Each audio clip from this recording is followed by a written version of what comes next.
కిరణ్ అందరికీ నమస్కారం. ఈరోజు ప్రజలందరికీ కూడా ఒక అప్పీల్ పెట్టడానికే నేను ఈరోజు మీడియా ముందుకు రావడం జరిగింది. వాట్ ఎవర్ ఇట్ మేబీ, ఇప్పుడు లాస్ట్ 5 years ఏదైతే జగన్మోహన్ రెడ్డి తాలూకా సైకో పరిపాలనలో లా అండ్ ఆర్డర్ కానీ అదేవిధంగా పోలీస్ వ్యవస్థ కానీ ఎంత నిర్వీర్యం అయిపోయింది, పోలీస్ వ్యవస్థని ఏ రకంగా అడ్డదారులు తొక్కించారు, ఏ రకంగా వాళ్ళ స్వార్థం గురించి వాడుకున్నారన్న సంగతి మనందరికీ కూడా తెలుసు. అయితే ఇప్పుడు గవర్నమెంట్ మారింది, చంద్రబాబు నాయుడు గారికి అదేవిధంగా ఎన్డీఏ కూటమికి ఈరోజు గవర్నమెంట్ అధికారం చేతిలోకి వచ్చిన తర్వాత కూడా కొన్ని శక్తులు, అరాచక శక్తులు ఏ రకంగానైనా లా అండ్ ఆర్డర్లు ఇబ్బంది పెట్టాలి, దానికి మళ్ళా కులాన్ని ఆపాదించాలి, దానికి పార్టీని ఆపాదించాలి అన్న ఉద్దేశంతో కొన్ని అల్లర్లకి దారితీసే పరిస్థితి కనిపిస్తూ ఉంది. ఏ రకంగానైనా గవర్నమెంట్ మీద బురద జల్లాలి అన్న కాన్సెప్ట్లో చాలామంది కొన్ని ప్రయత్నాలు అయితే జరుగుతూనే ఉన్నాయి. నేనేం చెప్పదలుచుకున్నానంటే, ఏదైనా ఒకటి మాత్రం క్లియర్ అండి. గౌరవ చంద్రబాబు నాయుడు గారు ముఖ్యమంత్రి వర్యులు చెప్పింది ఏంటంటే, క్రిమినల్కి క్యాస్ట్ ఉండకూడదు, క్రిమినల్కి పార్టీ ఉండకూడదు. క్రిమినల్ ఈజ్ క్రిమినల్ అంతే. ఆడు ఎలాంటి వాడు, ఏ పార్టీ వాడైనా అనవసరం, ఏ క్యాస్ట్ వాడైనా అనవసరం, ఎవరైనా అనవసరం. క్రిమినల్ అన్నవాడు ఎట్టి పరిస్థితుల్లోని కూడా తప్పించుకోవడానికి లేదు, ఎట్టి పరిస్థితులు శిక్ష పడాలి. ఇదే concept. At the same time Chandrababu Naidu గారు వస్తున్నారు, గవర్నమెంట్ వస్తుంది అంటేనే ప్రజలందరికీ కూడా ఒక రకమైన భరోసా ఉంటుంది. చంద్రబాబు నాయుడు గారు లా అండ్ ఆర్డర్ని కంట్రోల్ చేయగలరు, at the same time crime రేట్ని కూడా తగ్గించగలరు అన్న ఒక మంచి ఒపీనియన్ కూడా ప్రజలందరిలోని కూడా ఉంది. దీన్ని ఏదో రకంగా డిస్ట్రాయ్ చేయడానికి కంపల్సరీగా ఒక రకంగా చెప్పాలంటే, నేను చెప్పేది ఏంటంటే, వాళ్ళ కక్ష సాధింపు చర్యలు అనొచ్చు, లేకపోతే కవ్వింపు చర్యలు అనొచ్చు, ఏదైనా కూడా కొన్ని ఇప్పుడు పొంగునూరు లాంటి సిచ్యువేషన్స్ అనేవి జరుగుతూనే మనకి కనిపిస్తూ ఉన్నాయి. ఈరోజు నేను ఒకటే చెప్తున్నా, తెలుగుదేశం పార్టీ కార్యకర్తలకు అవనేయండి, సామాన్య ప్రజలకు అవనేయండి. ఎందుకు సామాన్య ప్రజల గురించి కూడా నేను మాట్లాడుతున్నానంటే, జగన్మోహన్ రెడ్డి గవర్నమెంట్లో తెలుగుదేశం పార్టీ వాళ్ళు ఒక్కలే ఇబ్బంది పడడం కాదండి. తెలుగుదేశం పార్టీ వాళ్ళు పార్టీల పరంగా రాజకీయాలుగా తెలుగుదేశం పార్టీ వాళ్ళు కానీ, జనసేన వాళ్ళు కానీ, బీజేపీ వాళ్ళు కానీ ఎన్ని ఇబ్బందులు పడ్డారో, కామన్ పీపుల్ కూడా అంతే ఇబ్బంది పడ్డారు. భూ కబ్జాల విషయంలో కానివ్వండి, వాళ్ళ మీద దాడుల విషయంలో కానివ్వండి, డాక్టర్ సుధాకర్ లాంటి డాక్టర్స్ విషయంలోనే కానివ్వండి, డాక్టర్ అనితారాణి లాంటి డాక్టర్స్ విషయంలో కానివ్వండి, కామన్ పీపుల్, ఒక ముస్లిం కుటుంబం ఏదైతే ఆత్మహత్య చేసుకున్న సందర్భం కానివ్వండి, ఒక అమ్మాయి సూసైడ్ చేసుకుని 10th క్లాస్ అమ్మాయి సూసైడ్ చేసుకునే విధానం కానివ్వండి, చాలామంది స్నేహలత అనే అమ్మాయిని చంపేయడం కానివ్వండి, నాగమ్మ అనే అమ్మాయిని చంపేయడం కానివ్వండి, ఇలాంటి అంటే పొలిటికల్కి సంబంధం లేకుండా ఉన్న సివిలైన్స్ కూడా చాలామంది ప్రజలు కూడా ఇబ్బంది పడ్డారు. వీళ్ళందరి పరిస్థితి ఇప్పుడు ఎలా ఉందంటే, పరిస్థితి 5 సంవత్సరాలు చాలా ఇబ్బందులు పడ్డాం. ఈ 5 సంవత్సరాలు చాలా మేము నరకం చూసాం. సో ఈరోజు ఏదైనా ఒక విషయంలో ఒక ప్రొయాక్టివ్గా ఒక స్టెప్ తీసుకోవడానికి కొంచెం సిద్ధపడుతున్నారు కొంతమంది. నేనేమంటానంటే, మీతో పాటు అందరం సఫర్ అయిన వాళ్ళమే. అందరికన్నా ఎక్కువగా చంద్రబాబు నాయుడు గారు, పవన్ కళ్యాణ్ గారు కూడా సఫర్ అయ్యారు. చంద్రబాబు నాయుడు గారిని ఏ రకంగా ఇబ్బంది పెట్టారో మనందరికీ కూడా తెలుసు. పవన్ కళ్యాణ్ గారు నడి రోడ్డు మీద ఆయన్ని ఈవెన్ నగర బహిష్కరణ అన్న రకంగా కూడా ఆయన్ని ట్రీట్ చేయడం కూడా మనందరం కూడా చూస్తున్నాం. ఇటువంటి సిచ్యువేషన్స్లో ఈరోజు మనం అధికారంలో ఉన్నాం. అధికారంలో ఉండేటప్పుడు సంయమనం పాటించాల్సిన అవసరం తెలుగుదేశం పార్టీ కార్యకర్తలు కానీ, జనసేన పార్టీ కార్యకర్తలు కానీ అందరికీ కూడా ఉంది. ఎందుకంటే వాళ్ళు రెచ్చగొట్టే తీరులో ఉన్నారు. ఏ రకంగానైనా బురద జల్లే పరిస్థితిని తీసుకొస్తున్నారు. వాళ్ళు ఎంత తెలివైన వాళ్ళంటే, కోడికత్తి శ్రీను డ్రామా ఆడి ఒక్కసారి సీఎం కుర్చీలో కూర్చున్నారు, మళ్ళీ గులకరాయి డ్రామా ఆడి మళ్ళీ సీఎం కుర్చీలో కూర్చోవడానికి కూడా సిద్ధపడ్డ వ్యక్తులు వాళ్ళు. సొంత బాబాయిని చంపి తిరిగి ఆ రక్తాన్ని చంద్రబాబు నాయుడు గారికి రాయాలని చూసిన వ్యక్తులు వాళ్ళు. అలాంటి వాళ్ళు ఈరోజు 164 సభ్యులు ఇంచుమించుగా మనకు మ్యాండేట్ ఇస్తే, దాన్ని కూడా ఏదో రకంగా డిస్ట్రాయ్ చేయడానికి, గవర్నమెంట్ మీద బురద జల్లడానికి వాళ్ళు చేసే ప్రయత్నాలు చేస్తున్నారు.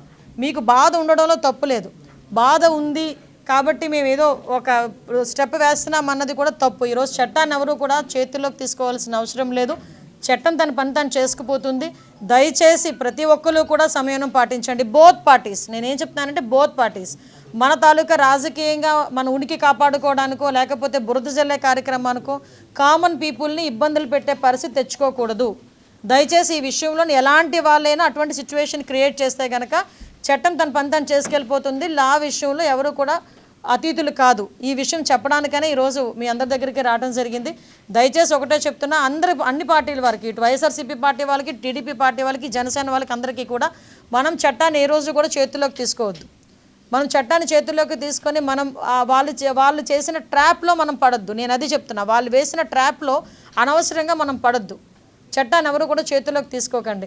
ప్రతి ఒక్క అంశాలన్నీ గుర్తున్నాయి, గుర్తు లేకుండా ఎవ్వరూ లేరు. మర్చిపోయే సంఘటనలు జరగలే లాస్ట్ 5 సంవత్సరాల్లో. కాబట్టి దయచేసి అన్నీ గుర్తున్నాయి, అన్నిటికీ సమయం రావాలి. అలాగని చెప్పి మనం లాని అతిక్రమించి మనం చేయాల్సిన అవసరం లేదు. దేన్నైనా కూడా మనం యాజ్ పర్ రూల్ మనం చేసుకోవచ్చు. దానికి ప్రతి ఒక్కరు కూడా సంయమనం పాటించండి. దయచేసి మీ అందరికీ కూడా మరీ కోరుతున్నాం, గవర్నమెంట్ మీద చెడ్డ పేరు తీసుకొచ్చే పరిస్థితి మనం ముఖ్యంగా తెలుగుదేశం పార్టీ కార్యకర్తలు కానీ జనసేన వాళ్ళు కానీ ఎవరు కూడా మనం చేయకూడదు. At the same time YSRCP వాళ్ళకి కూడా ఒకటే చెప్తున్నా, మీ లాభాపేక్ష గురించో మీ రాజకీయ ఉనికి గురించో కామన్ పీపుల్ని ఇబ్బంది పెట్టొద్దు అని మాత్రం నేను మీ అందరినీ కూడా విజ్ఞప్తి చేస్తున్నా. ఏంటి సారీ ఒకరు చెప్పండి. కాదండి, ఇద్దరు ఇప్పుడు విషయం ఏంటంటే రెచ్చగొట్టుకొని ఎవరు ఇబ్బంది పడుతున్నారు? అక్కడ మిథున్ రెడ్డి ఆయన సేఫ్, కామన్ పీపుల్ ఇప్పుడు కామన్ పీపుల్ ఉన్నారు. ఇప్పుడు ఎవరు ఇబ్బందులు పడతారు, ఎవరు కేసులు ఇరుక్కుంటారు? బోత్ పార్టీస్ కేసులు ఇరుక్కుంటాయి. ఎందుకు ఆ కేసులు మనం అంతవరకు తెచ్చుకోవడం ఎందుకు? ఎవరు కూడా చట్టాన్ని చేతుల్లో తీసుకోవాల్సిన అవసరం లేదు. ఏదైనా ఇష్యూ ఉంది, పోలీస్ కంప్లైంట్ ఇవ్వండి, పోలీసులు చూసుకుంటారు. ఈరోజు ఇంతకుముందు పోలీసులు కాదు కదా, ఆల్రెడీ పోలీసులు కూడా మారుతున్నారు అందరూ కూడా. సో అది ఎప్పుడు కూడా చట్టాన్ని చేతుల్లోకి తీసుకోవద్దని చెప్తున్నాను.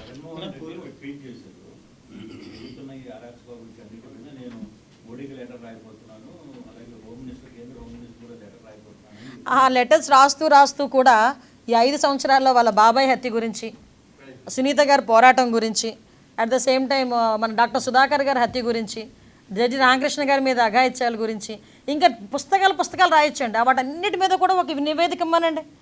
నా హయాంలో ఇన్ని జరిగినాయి అని చెప్పి ఈ నివేదిక ఇవ్వమనండి. నేను కూడా హ్యాపీ ఫీల్ అవుతాను, కొంచెం మాకు కూడా భారం తగ్గిద్ది. ఏంటండి కబుర్లు చెప్పడం? ఏదో అంటారు కదా, అంటే టైం టు టైం వస్తే ఏదో దెయ్యాల వేదాలు వల్లిస్తున్నాయి అన్నట్టుగా ఆయన ఈరోజు క్రైమ్ గురించి లెటర్లు రాస్తున్నానంటే అంతే టైం అబ్బా, అంతే, మనం ఏం చేయలేం దాన్ని. ఎస్ ఏంటి ఒకటి మాత్రం క్లియర్ అండి, ఈ రోజు జరుగుతున్న సంఘటనలు ఇప్పుడు ఈ వరుసగా సంఘటనలు జరుగుతున్నాయి మైనర్ బాలికల మీద. నేనేమంటా అంటే మైనర్ బాలికల మీద మేము కూడా దాని మీద అధ్యయనం చేస్తున్నాం పోలీస్ డిపార్ట్మెంట్ వాళ్ళతో. మైనర్ బాలికల మీద అత్యాచారాలు జరుగుతున్నాయి, హత్యలు జరుగుతున్నాయి అనుకునేటప్పుడు కొంత క్లోజ్ రిలేటెడ్ పీపుల్, వాళ్ళ సరౌండింగ్లో ఉన్న పీపుల్, వాళ్ళ అంటే కొంచెం దగ్గరగా ఉన్న బంధువులు, ఇలాంటి వాళ్ళ దగ్గర మ్యాక్సిమం ఇవన్నీ కూడా జరుగుతున్నాయి. ఇవన్నీ ఒక ఎత్తు, నేను వీటి అన్నింటి గురించి మాట్లాడాలి. దీని మీద ఎట్టి పరిస్థితుల్లోనే ఒక కంక్లూజన్కి అయితే తీసుకురావాలి, దీని మీద చర్యలు అయితే తీసుకోవాలి. డెఫినెట్గా దాని మీద మేము చర్యలు తీసుకుంటాము. అట్ ద సేమ్ టైం ఒక అవేర్నెస్ ప్రోగ్రామ్ కూడా, ఒక స్పెషల్ డ్రైవ్ పెడతాం. Women child welfare, education department, police department కలిపి ఒక స్పెషల్ డ్రైవ్ కూడా పెడతాం. ఒక 6th క్లాస్ లోపు పిల్లల వరకు కూడా ఒక బ్యాట్ టచ్ ఏంటి, గుడ్ టచ్ ఏంటి అన్న విషయంలో అవేర్నెస్ తీసుకురావడం. కానీ 6th క్లాస్ తర్వాత కూడా అప్ టు 18 years వరకు, అప్ టు కాలేజ్ లెవెల్ వరకు కూడా వాళ్ళకి ఏంటంటే చాలామంది ఏం చేస్తున్నారంటే, నేను చాలా కేసులు చూస్తున్నాను, చాలామంది ఏంటంటే 8th క్లాస్ 9th క్లాసుల్లోని పిల్లల్ని పాపం ట్రాప్ చేయటం, ఆ పిల్లలు చనిపోవటం, ఇలాంటి సంఘటనలు జరుగుతున్నాయి. వాటికి కూడా మేము ఒక అవేర్నెస్ క్రియేట్ చేయడానికి వాళ్ళకి కూడా పేరెంట్స్కి టీచర్స్కి అట్ ద సేమ్ టైం స్టూడెంట్స్కి ఒక డ్రైవ్ కూడా ఏర్పాటు చేయడానికని మేము అందరం కూడా సిద్ధపడ్డామండి. ఇవన్నీ ఒకేదైతే నేనేమంటానంటేనండి, పాస్ట్ జరిగిన పోలీసు వ్యవస్థ మొత్తం అంతా నిర్వీర్యం అయిపోయింది. మీరు నమ్ముతారా, ఒక ఫింగర్ ప్రింట్ సిస్టమ్ ఒకటి ఉండేది. ఒక క్రిమినల్ ఎక్కడైనా పట్టుబడ్డాడు అనుకోండి, వాడి కనుక ఫింగర్ ప్రింట్ ఇస్తే వాడి మీద ఎన్ని కేసులు ఉన్నాయి మొత్తం అన్ని బయటకు వచ్చేస్తాయి. వాడు ఇంతకుముందు వాడి క్రిమినల్ హిస్టరీ అంతా బయటకు వచ్చేస్తుంది. అలాంటి సిస్టమ్ మొత్తం లేదు. ఈ లాస్ట్ 5 years అది పని చేయలే, డబ్బులు ఇవ్వలేదు, అది వర్క్ చేయడం మానేసినాయి. At the same time CC cams పని చేయలేదు, సీసీ క్యామ్లు బిగించినప్పుడు డబ్బులు ఇవ్వలేదు. ఎవడు చేస్తాడు? ఈరోజు వ్యవస్థ అంతా కంప్లీట్. ఈవెన్ సెబ్ అని చెప్పి గాంజాయిని సెబ్కి ఇచ్చి ఎక్సైజ్ డిపార్ట్మెంట్ నుంచి దాన్ని పక్కకు తోసేసి, సెబ్లో కూడా దానికి సపరేట్గా కాన్సన్ట్రేషన్ లేకుండా గంజాయిని విపరీతంగా పెంచేశారు.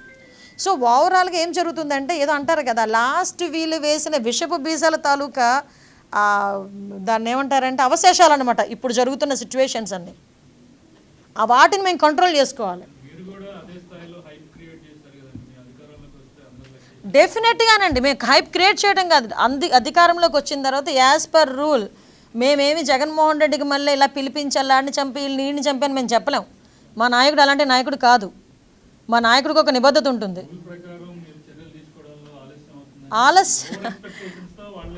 లేదు, అదే మేము చెప్తున్నామండి.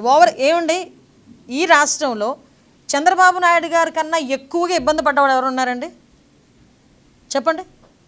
చంద్రబాబు నాయుడు గారు ఉన్న స్టేచర్కి చంద్రబాబు నాయుడు గారి కన్నా ఎక్కువ ఇబ్బందులు పడ్డ వాళ్ళు ఎవరైనా ఉన్నారా? లేదు, మీరు ఒకటే, నో, నేను ఒక మాట చెప్తున్నానండి. కార్యకర్త స్థాయిలో కార్యకర్త సఫర్ అయ్యారు, ఒక ఎక్స్ఎమ్మెల్యే స్థాయిలో నేను సఫర్ అయ్యాను, ఎమ్మెల్యేల స్థాయిలో కొంతమంది ఎమ్మెల్యేలు సఫర్ అయ్యారు. అందరికీ మించి 14 సంవత్సరాలు ముఖ్యమంత్రి చేసి ఇంకో 15 సంవత్సరాలు అపోజిషన్ పార్టీ లీడర్ చేసిన చంద్రబాబు నాయుడు గారే 53 రోజులు సఫర్ అయ్యారు ఏమీ లేకుండా. నో సార్, దేనికైనా టైం రావాలండి. ఇప్పుడు నేను ఏమైనా చేయాలనుకుంటే నేను లాఠీ పట్టుకుని తిరగాల, నేనేమైనా చెప్పండి, ఇలా గన్ పట్టుకుని తిరగాల? నేనేమైనా చేయాలి అంటే నమ్మకం అన్నది దాన్ని ఏమంటారంటే ఒక సమయపాలనలో కంపల్సరీ నమ్మకం వస్తుంది. అసలు మీకు ఇంకో విషయం చెప్తున్నా, చంద్రబాబు నాయుడు గారు ఛార్జ్ తీసుకున్నారంటేనే ఒక 50% నమ్మకం వచ్చినట్టే. మిగతా 50% మేము చేసే యాక్షన్ మీద కానీ వాటి నుంచి వచ్చే రియాక్షన్ మీద కానీ ఉంటుంది. కానీ ఈ రోజున్న సిచ్యువేషన్స్ మేము చెప్తున్నాం, అప్పుడు చంద్రబాబు నాయుడు గారు ఏం చెప్పారు, లోకేష్ గారు ఏం చెప్పారు, వాటన్నిటి మీద మేము స్టాండ్ అయ్యే ఉన్నాం. ఎవరిని కూడా చట్టపరంగా వాళ్ళందరినీ కూడా మేము చూసుకుంటాం, వాళ్ళందరి సంగతి మేము చూసుకుంటాం. కానీ ఏ కార్యకర్త కానీ ఎవరు కూడా చట్టాన్ని తన చేతిలోకి తీసుకోవద్దు, దాని సమయం పాటించండి. దీనివల్ల పార్టీ నష్టపోతుంది, ప్రభుత్వం మీద చెడ్డ పేరు వస్తుంది. దానికి మీరందరూ కూడా మాకు సహకరించండి, అవే మేము చెప్తున్నాం.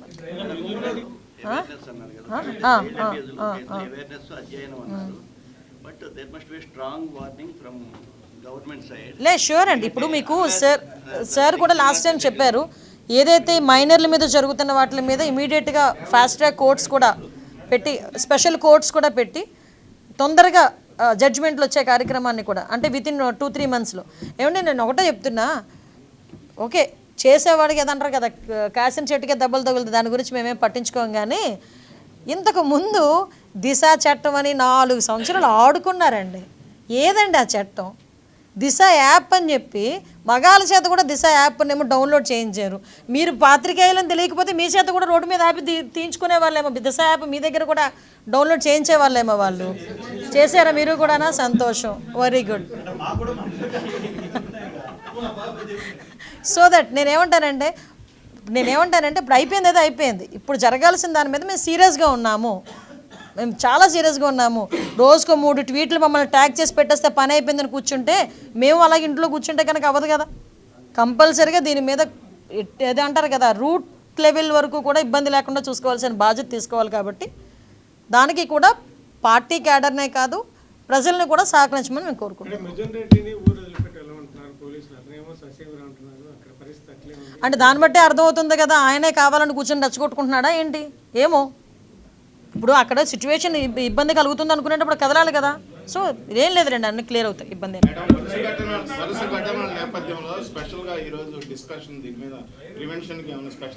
ఏం లేదండి. అసలు యాక్చువల్గా ఈరోజు మీకు అందరికీ తెలుసు, ఒక వైట్ పేపర్ రిలీజ్ అనుకున్నా, మీది అసెంబ్లీలో తీసుకుంటాం. ఎందుకంటే చాలా సీరియస్ ఇష్యూ.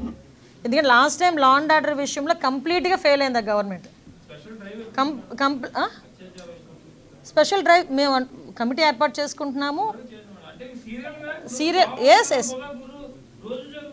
రోజు మీరు అన్నది కరెక్టే, ఎక్కడో అక్కడ మీరు అదే చెప్తున్నా. మనం కూడా ఇక్కడ సిచ్యువేషన్స్ ఎలా ఉన్నాయంటే, చిన్నపిల్లల మీద అత్యాచారాలు అనేసరికి అసలు ఎట్టి పరిస్థితిలోని టాలరేట్ చేయకూడదు.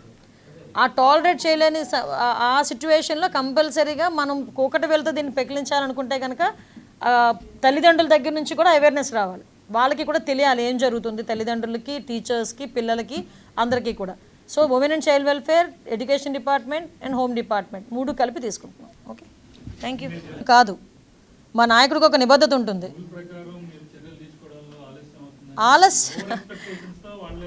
లేదు, అదే మేము చెప్తున్నామండి.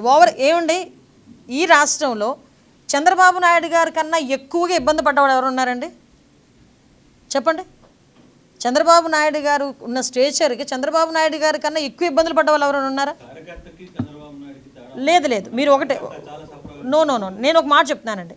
కార్యకర్త స్థాయిలో కార్యకర్త సఫర్ అయ్యారు, ఒక ఎక్స్ఎమ్మెల్యే స్థాయిలో నేను సఫర్ అయ్యాను, ఎమ్మెల్యేల స్థాయిలో కొంతమంది ఎమ్మెల్యేలు సఫర్ అయ్యారు.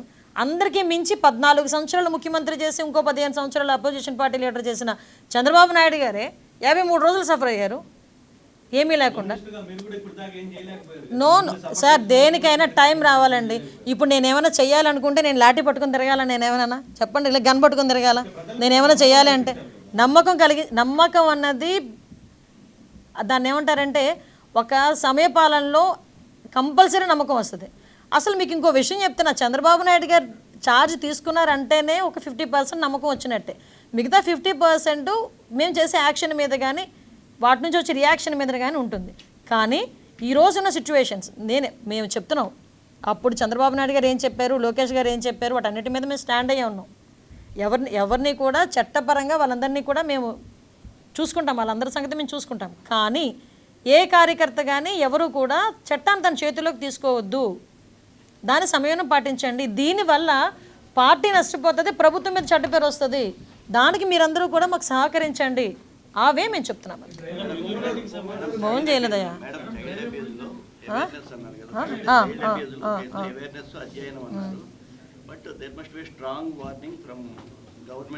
లే షూర్ అండి. ఇప్పుడు మీకు సార్ కూడా లాస్ట్ టైం చెప్పారు, ఏదైతే మైనర్ల మీద జరుగుతున్న వాటి మీద ఇమీడియట్గా ఫాస్ట్ ట్రాక్ కోర్ట్స్ కూడా పెట్టి, స్పెషల్ కోర్ట్స్ కూడా పెట్టి తొందరగా జడ్జిమెంట్లు వచ్చే కార్యక్రమాన్ని కూడా, అంటే వితిన్ 2-3 మంత్స్లో. ఏమంటే నేను ఒకటే చెప్తున్నా, ఓకే చేసేవాడికి ఏదంటారు కదా, కాసిన చెట్టుకే దెబ్బలు తగులుతుంది, దాని గురించి మేమేం పట్టించుకోం. కానీ ఇంతకు ముందు దిశ చట్టం అని 4 సంవత్సరాలు ఆడుకున్నారండి. ఏదండి ఆ చట్టం? దిశ యాప్ అని చెప్పి మగాళ్ళ చేత కూడా దిశ యాప్ని ఏమో డౌన్లోడ్ చేయించారు. మీరు పాత్రికేయులని తెలియకపోతే మీ చేత కూడా రోడ్డు మీద యాప్ తీయించుకునే వాళ్ళేమో, దిశ యాప్ మీ దగ్గర కూడా డౌన్లోడ్ చేయించే వాళ్ళేమో. వాళ్ళు చేశారా మీరు కూడానా? సంతోషం, వెరీ గుడ్. సో దట్ నేనేమంటానంటే ఇప్పుడు అయిపోయింది, ఏదో అయిపోయింది. ఇప్పుడు జరగాల్సిన దాని మీద మేము సీరియస్గా ఉన్నాము, మేము చాలా సీరియస్గా ఉన్నాము. రోజుకో 3 ట్వీట్లు మమ్మల్ని ట్యాగ్ చేసి పెట్టేస్తే పని అయిపోయిందని కూర్చుంటే, మేము అలాగే ఇంట్లో కూర్చుంటే కనుక అవ్వదు కదా. కంపల్సరీగా దీని మీద ఏదో అంటారు కదా, రూట్ లెవెల్ వరకు కూడా ఇబ్బంది లేకుండా చూసుకోవాల్సిన బాధ్యత తీసుకోవాలి. కాబట్టి దానికి కూడా పార్టీ క్యాడర్నే కాదు, ప్రజల్ని కూడా సహకరించమని మేము కోరుకుంటున్నాం. అంటే దాన్ని బట్టి అర్థమవుతుంది కదా, ఆయనే కావాలని కూర్చొని రెచ్చగొట్టుకుంటున్నాడా ఏంటి ఏమో. ఇప్పుడు అక్కడ సిచ్యువేషన్ ఇబ్బంది కలుగుతుంది అనుకునేటప్పుడు కదలాలి కదా. సో ఏం లేదు రండి, అన్ని క్లియర్ అవుతాయి, ఇబ్బంది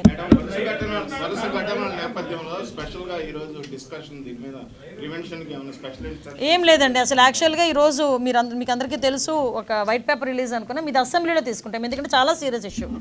ఎందుకంటే last time law and order విషయంలో కంప్లీట్గా ఫెయిల్ అయింది ఆ గవర్నమెంట్. స్పెషల్ డ్రైవ్ మేము కమిటీ ఏర్పాటు చేసుకుంటున్నాము. ఎస్ రోజు మీరు అన్నది కరెక్టే, ఎక్కడో అక్కడ మీరు అదే చెప్తున్నా. మనం కూడా ఇక్కడ సిచ్యువేషన్స్ ఎలా ఉన్నాయంటే, చిన్నపిల్లల మీద అత్యాచారాలు అనేసరికి అసలు ఎట్టి పరిస్థితిలోని టాలరేట్ చేయకూడదు. ఆ టాలరేట్ చేయలేని ఆ సిచ్యువేషన్లో కంపల్సరీగా మనం కూకటి వెళ్తే దీన్ని పెకిలించాలనుకుంటే కనుక తల్లిదండ్రుల దగ్గర నుంచి కూడా అవేర్నెస్ రావాలి. వాళ్ళకి కూడా తెలియాలి ఏం జరుగుతుంది, తల్లిదండ్రులకి, టీచర్స్కి, పిల్లలకి, అందరికీ కూడా. So women and child welfare, education department and home department 3 కలిపి తీసుకుంటున్నాం. Okay, thank you. ఇప్పుడు ఏదైతే శాంతి భద్రతలు అదుపులోకి తీసుకునేటప్పుడు మనం కావాలి, ఇవి మాత్రం డే ఫస్ట్ నుంచి, ఈరోజు మనం అనుకున్నాం అనుకోండి, ఈ రోజు నుంచి ఏమీ జరగకూడదురా భగవంతుడా అనుకోవాలి. ఈ రోజు నుంచి అనుకోవాలి ఏం జరగకూడదురా భగవంతుడా అని. జరగకుండా చూసుకునే దానికి ప్రతి ఒక్కరు కూడా కార్యముఖులు అన్ని డిపార్ట్మెంట్లు కలిసినాయండి ఈరోజు. అన్ని ఉమెన్ అండ్ చైల్డ్ వెల్ఫేర్ కానీ, ఎడ్యుకేషన్ డిపార్ట్మెంట్ కానీ, పోలీస్ డిపార్ట్మెంట్ కానీ, దీని మీద కరెక్ట్గా ఒక 10 days కంప్లీట్గా దీని మీద స్పెషల్ డ్రైవ్ పెడతాం. ఓకే, ఎందుకంటే ఇప్పుడే డిపార్ట్మెంట్ అందరూ కూడా మారారు, ఎస్పీస్ మారుతున్నారు, ఇంకా షఫ్లింగ్స్ అవుతున్నాయి. సో ఒక స్ట్రీమ్ లైన్లోకి వచ్చేస్తుంది. మీరు అన్నది కరెక్టే. ఇప్పుడు మీకు విషయం చెప్పనా అండి, చాలా మంది పోలీస్ డిపార్ట్మెంట్లో చాలా మంది కేవలం పార్టీ ముద్ర వేసుకొని, పార్టీ ముద్ర వేసుకొని చాలామంది విఆర్లో పార్టీ ముద్ర వేసి, వాళ్ళు వేసుకున్నది కాదు, వాళ్ళు వేసి విఆర్లోని పెట్టడం అని రకరకాల ఇబ్బందులను గురైన చాలామంది పోలీస్ ఆఫీసర్స్ ఉన్నారు. ఒకసారి అవన్నీ కన్సల్టేట్ చేసుకోవాలి కదా, ఒకసారి అందరికీ కన్సల్టేట్ చేసుకోవాలి. మళ్ళీ ఏ తప్పిసారి ఎవరో ఒకరిని తీసుకొచ్చి మేము పెట్టామనుకోండి, అలా అక్కడ పని చేశారో మళ్ళీ మీరే మళ్ళీ ఏదో పేపర్లో వేస్తారు.